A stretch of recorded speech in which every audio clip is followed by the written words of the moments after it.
بسم الله الرحمن الرحیم الحمد للہ رب العالمین والصلاة والسلام علی رسولہ الکریم اما بعد۔ اللہ تبارک و تعالیٰ پر حمد و ثنا اور اس کے نبی کریم صلی اللہ علیہ وسلم پر بے شمار بے حد بے عدد درود و سلام کے بعد، محترم ناظرین، نبوی وصیت کے اس سلسلے وار پروگرام میں ہم آپ کی خدمت میں حاضر ہیں۔ السلام علیکم ورحمۃ اللہ وبرکاتہ۔ حضرات، آپ صلی اللہ علیہ وسلم کی مختلف وصیتوں میں سے، بے شمار وصیتوں میں سے ایک وصیت یہ ہے کہ آپ نے ہمیں 5 چیزوں کو غنیمت سمجھنے کا حکم دیا ہے، قبل اس کے کہ 5 ایسی چیزیں آ جائیں جو کہ ہمارے لیے کیا ہے، خیر نہیں بلکہ ہمارے لیے کیا ہے، نقصان دہ ہو۔ 5 کو غنیمت سمجھا جائے 5 کے آنے سے پہلے، یہ آپ صلی اللہ علیہ وسلم نے نصیحت کی۔ مستدرک حاکم کی روایت صحیح حدیث ہے۔ حدیث کے راوی صحابی جلیل القدر صحابی عبداللہ ابن عباس رضی اللہ عنہما ہیں۔ فرماتے ہیں کہ اللہ کے رسول صلی اللہ علیہ وسلم نے ایک آدمی سے کہا وَهُوَ يَعِظُهُ، قال رسول اللہ صلی اللہ علیہ وسلم للرجل، قال رسول اللہ صلی اللہ علیہ وسلم لرجل وَهُوَ يَعِظُهُ۔ عبداللہ ابن عباس فرماتے ہیں کہ اللہ کے رسول صلی اللہ علیہ وسلم نے ایک شخص کو، ایک آدمی کو وعظ کرتے ہوئے کہا، وعظ کیا یعنی نصیحت کی، وصیت کی۔ کیا وعظ کیا آپ نے؟ اغتنم 5 قبل 5، 5 چیزوں کو غنیمت سمجھو 5 کے آنے سے پہلے۔ نمبر 1، شبابک قبل حرمک۔ نمبر 2، وصحتک قبل سقمک۔ نمبر 3، وغناک قبل فقرک۔ نمبر 4، وفراغک قبل شغلک۔ نمبر 5، وحیاتک قبل موتک۔ یہ 5 باتیں، ان کو غنیمت سمجھو قبل اس کے کیا ہے، 5 باتیں آ جائیں، 5 معاملات ہو جائیں۔ یہ 5 امور کیا ہیں کہ جن کو 5 اور کے آنے سے پہلے غنیمت سمجھا جائے۔ نمبر 1 آپ نے فرمایا شبابک قبل حرمک، اپنی جوانی، اپنے شباب کو بڑھاپے کے آنے سے پہلے غنیمت سمجھو۔ قبل اس کے کہ بڑھاپا آ جائے تم جوانی کو، شباب کو غنیمت سمجھو۔ وصحتک قبل سقمک، وصحتک قبل سقمک، اپنی صحت کو غنیمت سمجھو قبل اس کے کیا ہے، قبل اس کے کہ بیماری تمہیں لاحق ہو جائے۔ وغناک قبل فقرک، اور مالداری کو، خوشحالی کو غنیمت سمجھو قبل اس کے کہ فقر و فاقہ کے تم شکار ہو جاؤ۔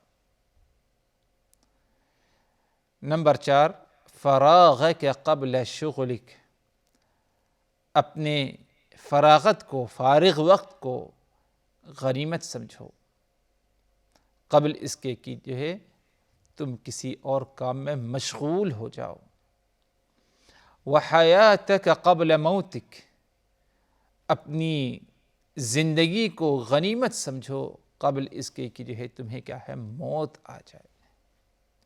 یہ 5 چیزیں ہیں، 5 باتیں ہیں جن کے بارے میں آپ نے فرمایا اغتنم 5 قبل 5، 5 باتوں کو غنیمت سمجھو قبل اس کی کہ جو ہے 5 باتیں آ جائیں، 5 معاملات ہو جائیں۔ غنیمت سمجھنے کا مطلب کیا یہ ہے کہ ان سے فائدہ اٹھا لو جتنا تم فائدہ اٹھا سکتے ہو۔ اپنی جوانی سے خوب فائدہ اٹھا لو قبل اس کی کہ بڑھاپا آ جائے۔ اپنی صحت سے خوب فائدہ اٹھا لو قبل اس کی کہ جو ہے تمہیں کوئی بیماری لاحق ہو جائے۔ اپنی خوشحالی سے خوب فائدہ اٹھا لو، اپنی کشادگی، اپنے پیسوں سے خوب فائدہ اٹھا لو، قبل اس کے کہ جو ہے فقر و فاقہ کے تم شکار ہو جاؤ۔ اپنے فارغ وقت سے خوب فائدہ اٹھا لو، قبل اس کے کہ تم مشغول ہو جاؤ۔ اور اسی طرح اپنی دنیاوی زندگی سے خوب فائدہ اٹھا لو، قبل اس کے کہ جو ہے تمہیں موت آ جائے۔ لیکن ان 5 چیزوں کو جو غنیمت سمجھنا ہے، ان سے فائدہ اٹھانا ہے، کس چیز میں ہمیں فائدہ اٹھانا ہے؟ لہو و لعب میں یا کسی اور معاملے میں؟ ادھر آپ صلی اللہ علیہ وسلم کے کہنے کا مقصد یہ ہے کہ اپنی جوانی، اپنی صحت، اپنی خوشحالی، اپنا فارغ وقت اور اسی طرح اپنی دنیاوی زندگی، ان تمام 5 چیزوں سے تم خوب فائدہ اٹھاؤ، یعنی نیک اعمالوں میں آخرت کی تیاری کرنے کے لیے تم ان سے کیا ہے خوب زیادہ کیا ہے فائدہ اٹھا لو۔ آپ صلی اللہ علیہ وسلم پہلا بتایا ہمیں وہ جوانی ہے، شبابک قبل حرمک، اپنے شباب سے، اپنی جوانی سے فائدہ اٹھاؤ قبل اس کے کہ جو ہے تمہیں کیا ہے بڑھاپا آ جائے۔ انسان کی زندگی پر اگر غور کیا جائے تو 3 اہم مراحل سے اس کی زندگی گزرتی ہے۔ ایک بچپنے کی زندگی ہے، ایک جوانی کی زندگی ہے اور ایک بڑھاپے کی زندگی ہے۔ بچپنے میں انسان دوسروں کا محتاج اور یہ اس کے لہو و لعب کا وقت ہوتا ہے۔ جوانی میں انسان کو کیا ہے قوت طاقت نصیب ہے اور اس قوت اور طاقت کو بہت ساری چیزوں کو حاصل کرنے میں کیا ہے صرف کر سکتا ہے۔ بڑھاپے میں انسان کے بدن میں قوت و طاقت نہیں رہتی، اس طرح جو ہے اعمال نہیں کر پائے گا جس طرح کیا ہے جوانی کے مرحلے میں انسان کرتا تھا۔ تو اسی لیے ان تینوں مراحل میں سب سے اہم مرحلہ جوانی کا ہے۔ جب انسان مکلف ہو جاتا ہے اللہ تبارک و تعالیٰ کی طرف سے تو اس جوانی کو غنیمت سمجھے قبل اس کے کہ انسان کیا ہے اسے بڑھاپا آ جائے۔ جوانی میں انسان جتنا نیک اعمال کر سکتا ہے اعمال کرنے کی کیا ہے کوشش کرے، محنت کرے، اپنی جوانی کو ضائع نہ کرے لا یعنی کاموں میں، ورنہ بڑھاپا آ جائے گا تو بڑھاپے کے مرحلے میں نیک اعمال کی خواہش رکھنے کے باوجود انسان اس طرح اعمال صالحہ کا اہتمام نہیں کر پاتا جس طرح جوانی کے مرحلے میں کیا ہے کیا جا سکتا ہے۔ انسان کی جو بگڑنے کا جو مرحلہ ہوتا ہے، نافرمانیاں بھی جو زیادہ کر بیٹھتا ہے انسان، وہ جوانی ہی کے مرحلے میں۔ تو اسی لیے اس مرحلے کو اگر دیکھا جائے جوانی کا تو سب سے اہم مرحلہ انسان کی زندگی میں پایا جاتا ہے، اور اس مرحلے میں اگر کسی نے غنیمت سمجھا اپنی جوانی کو، اعمال صالحہ میں صرف کیا اپنی جوانی کو، نیک اعمال کیا، تو یقیناً کیا ہے اسے بہت ہی اونچا مقام و مرتبہ حاصل ہوا۔ وہ حدیث یاد کریے رسول اللہ صلی اللہ علیہ وسلم جس میں آپ نے فرمایا کہ 7 قسم کے ایسے لوگ ہیں جن کو اللہ تبارک و تعالیٰ کی طرف سے اس دن سایہ نصیب ہوگا جس دن اللہ کے سائے کے علاوہ کسی اور کا سایہ کام آنے والا نہیں، یعنی قیامت کے دن انسان نفسی نفسی پریشانی کے عالم میں ہر ایک کو سائے کی ضرورت ہے، تو اس دن عرش الہی کا جو سایہ نصیب ہوگا وہ 7 قسم کے لوگ ہیں جن کو آپ صلی اللہ علیہ وسلم نے ایک روایت میں بتایا ہے۔ یہ 7 میں سے ایک کون ہے جس کا ذکر کیا جائے، جس کا تعلق ہمارے موضوع سے ہے، ہماری باتوں سے، وہ ہے آپ نے فرمایا شاب نشأ فی عبادت اللہ، وہ نوجوان شخص جس کی نوجوانی اور جس کی جوانی کا مرحلہ اللہ تبارک و تعالیٰ کی عبادت میں گزرا ہو، 5 وقت نماز کا پابند، حج ادا کیا، روزوں کا پابند، قرآن کی تلاوت کا پابند، کثرت سے جوانی کے مرحلے میں کیا، جوانی کو غنیمت سمجھا، تو ایسا شخص اللہ تبارک و تعالیٰ کی طرف سے اسے کیا ہے، سایہ نصیب ہوگا اس دن جس دن اللہ کی طرف سے سایہ کے علاوہ کسی اور کا سایہ کیا ہے نصیب نہیں ہوگا۔ اور جس شخص نے بڑھاپے میں محنت کر لی، جس شخص نے جوانی میں محنت کر لی اعمال صالحہ کی کرنے میں، تو اس کی برکت، اس کی توفیق سے اسے بڑھاپے میں کیا ہے، اعمال صالحہ کرنے کی توفیق طلب ہوگی، قوت طاقت اللہ تبارک و تعالیٰ اسے نصیب کرے گا۔ لیکن جس نے جوانی کو ضائع کر دیا تو بڑھاپے میں بھی کیا ہے، چاہتے ہوئے بھی کیا ہے، انسان بہت سارے اعمال نہیں کر پاتا۔ تو آپ نے فرمایا اغتنم خمسا قبل خمس، 5 چیزوں کو غنیمت سمجھو، یعنی ان سے بھرپور فائدہ اٹھا لو قبل اس کے کی جو ہے 5 چیزیں آ جائیں۔ نمبر 1، اغتنم شبابک قبل حرمک، اپنی جوانی کو غنیمت سمجھو، یعنی اس سے بھرپور فائدہ اٹھا لو اچھے کاموں کو کرنے میں قبل اس کے کہ جو ہے تم بڑھاپے کے شکار ہو جاؤ۔ نمبر 2، آپ نے فرمایا وصحتک قبل مرضک، اپنی صحت کو غنیمت سمجھو قبل اس کے کہ تمہیں کیا ہے، بیماری لاحق ہو جائے۔ جانتے ہیں ہم کہ صحت اور بیماری یہ اللہ تبارک و تعالیٰ کے ہاتھ میں ہے، اور جب انسان کسی بیماری کا شکار ہوتا ہے، بیماری میں پڑ جاتا ہے، مرض میں، تو بہت ساری چیزوں سے کیا ہے، وہ پیچھے رہ جاتا ہے۔ یہ تو اللہ تبارک و تعالیٰ کا فضل و کرم ہے مسلمانوں پر کہ اگر صحت کی حالت میں انسان جو اعمال صالحہ کیا کرتا تھا، اگر ان اعمالوں کو مرض کی حالت میں نہیں کر پاتا تو اللہ تبارک و تعالیٰ اس سے پورا اجر و ثواب اسے کہہ دیتا ہے جو صحت کی حالت میں کیا کرتا تھا۔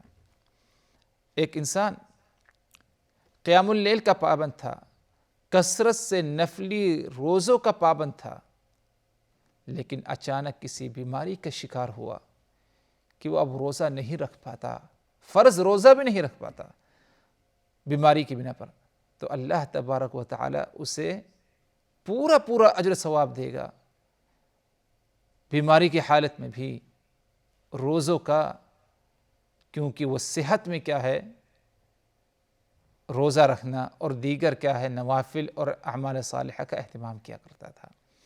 تو اسی لیے اپنی صحت کو غنیمت سمجھا جائے قبل اس کے کی جو ہے کسی بیماری کی کیا ہے، لاحق ہو جائے۔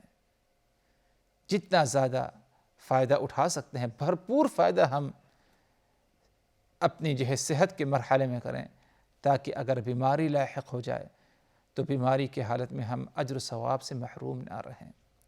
ورنہ اگر انسان اپنی صحت کو پا کر خوش فہمی میں مبتلا اور اللہ تبارک و تعالیٰ کو بھولا ہوا ہے، جب بیماری لاحق ہوئی، پریشانی میں، بلا مصیبت میں پڑ گیا، بیماری میں اللہ کو یاد کیا تو اجر و ثواب ملے گا، لیکن اگر نیک اعمال نہیں کر پائے اس موقع پر تو اس کا کوئی اجر و ثواب نہیں، کیونکہ صحت کی حالت میں آپ نے اعمال صالحہ کا اہتمام نہیں کیا۔ نماز کی پابندی ہو، رکوع سجدہ خشوع خضوع کے ساتھ ہو، تاکہ مرض کی حالت میں اگر ایسا مرض لاحق ہو جائے کہ ہم اللہ کی طرف اپنے آپ کو جھکا نہ پائیں رکوع اور سجدے میں، تو اللہ تبارک و تعالیٰ اس حالت میں بھی، مرض میں بھی ہمیں رکوع سجدے کا پورا اجر و ثواب دے، کیونکہ ہم صحت کی حالت میں رکوع سجدہ کیا کرتے تھے۔ تو آپ صلی اللہ علیہ وسلم کا فرمان وصحتک قبل مرضک، اپنی صحت کو غنیمت سمجھو قبل اس کی جو ہے تمہیں کیا ہے، کوئی مرض لاحق ہو جائے۔ اللہ کے رسول صلی اللہ علیہ وسلم کا یہ فرمان بھی ہمیں یاد رہنا چاہیے حضرات، کہ آپ صلی اللہ علیہ وسلم نے فرمایا تعرف الی اللہ فی الرخاء یعرفک فی الشدہ، خوشحالی میں اللہ کو یاد رکھو تو پریشانی میں اللہ تمہیں یاد کرے گا۔ صحت ہے، یہ خوشحالی کا حصہ ہے، اس میں اللہ کو خوب یاد کیا جائے تاکہ کبھی پریشانی ہو، جیسے کہ بیماری لاحق ہو، تو اللہ ہمیں یاد کرے، اللہ ہماری مدد کرے۔ اسی لیے صحت کو غنیمت سمجھا جائے قبل اس کے کہ جو ہے بڑھاپا آ جائے۔ تیسری بات آپ صلی اللہ علیہ وسلم نے فرمایا، غنا کا قبل فقرک، تم اپنی مالداری کو، اپنے مال کو، خوشحالی کو، کشادگی کو، جو مال میں کشادگی ہے، اس کو غنیمت سمجھو قبل اس کے جو ہے تمہیں فقر و فاقہ کہ تم شکار ہو جاؤ۔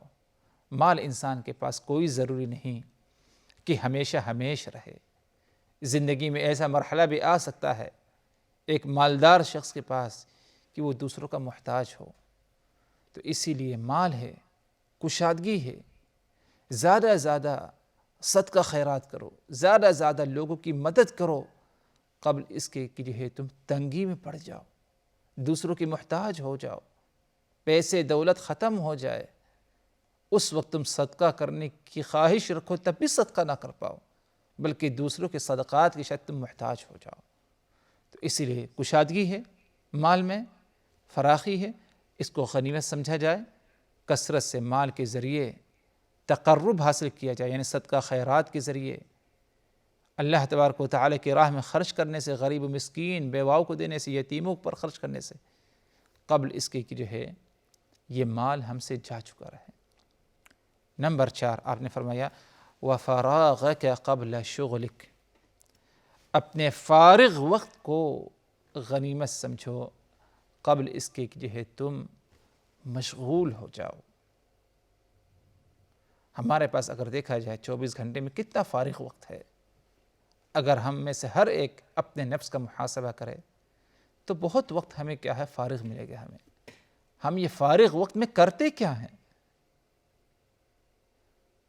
اگر ہم نے اس کا صحیح استعمال نہیں کیا فارغ وقت کو، تو اس طرح مشغولیت آ سکتی ہے کہ انسان ایسی مشغولیت میں پڑ کر شاید اللہ تبارک و تعالی کو برابر یاد بھی نہ کر سکے چاہتے ہوئے بھی۔ تو اس لیے فارغ وقت کو غنیمت سمجھے انسان، اور فارغ وقت کو صحیح جگہ استعمال کرے، اچھے کاموں میں استعمال کرے، عبادت میں، اپنے اہل و عیال کی تربیت میں، ماں باپ کی خدمت میں، علم حاصل کرنے میں۔ آج ہم اپنا وقت کتنا ضائع کر بیٹھتے ہیں موبائل فون پر لگے ہوئے، لا یعنی کاموں میں، محفلوں میں بیٹھے بیٹھے کئی گھنٹے گزار دیتے ہیں۔ اگر فارغ وقت بیٹھے بیٹھے کچھ کام نہیں تو اپنے آپ کو جو ہے اپنے سے جو ہے اپنے آپ کو جو ہے صرف کرنے کے لیے، وقت صرف کرنے کے لیے ہم کہیں اور جو ہے وقت لگا دیں غلط جگہ۔ تو فارغ وقت کو بھی جو ہے مشغولیت سے پہلے ہم اس وقت کو جو ہے غنیمت سمجھیں۔ اس لیے آپ صلی اللہ علیہ وسلم کے ایک آخری نصیحت تھی کہ اپنی زندگی کو موت کے آنے سے پہلے کیا ہے زندگی کو کیا ہے غنیمت سمجھے، دنیاوی زندگی میں بھرپور اس سے کیا ہے فائدہ اٹھائے نیک اعمالوں کے معاملے میں۔ المہم حضرات، یہ آپ صلی اللہ علیہ وسلم کی ایک اہم نصیحت تھی جو کہ بہت ہی زیادہ ہم اور آپ کے لیے کیا ہے قابل غور ہے۔ اس پر غور کریں اور اس کی فکر کریں، اپنا محاسبہ کریں، تاکہ اگر کچھ کمی ہے تو ہم بھی اپنی کیا ہے اصلاح کر لیں۔ اقول قولی ھذا واستغفر اللہ لی ولکم من کل ذنب فاستغفروہ انہ هو الغفور الرحیم۔ والسلام علیکم ورحمۃ اللہ وبرکاتہ۔ صلی اللہ علیہ وسلم، صلی اللہ علیہ وسلم۔